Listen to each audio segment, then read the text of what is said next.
The ad industry is what puts people in power. Advertising generates influence.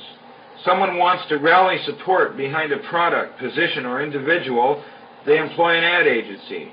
Joseph Goebbels, propaganda minister of the Third Reich, was an ad man of the highest order. For 22 years, he ran a large and very persuasive ad agency, the German Propaganda Ministry.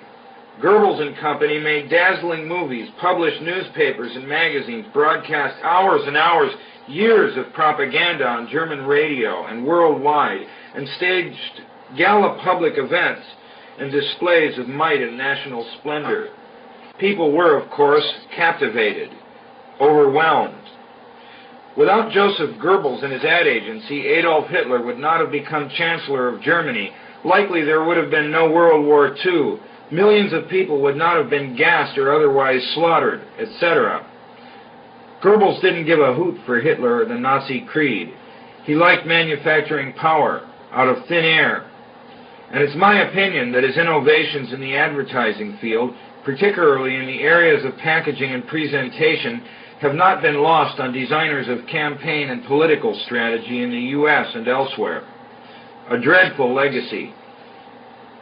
Goebbels shot his family and suicided in April 1945.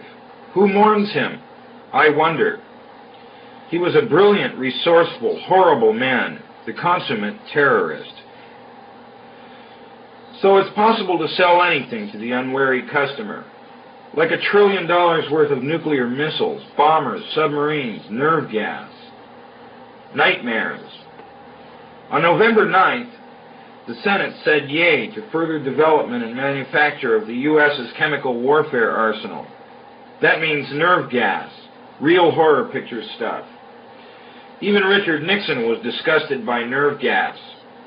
In 1969, he impounded existing stores of nerve gas and other chemical bacterial warfare agents and cut off funds for further research in those areas. This ought to tell us something.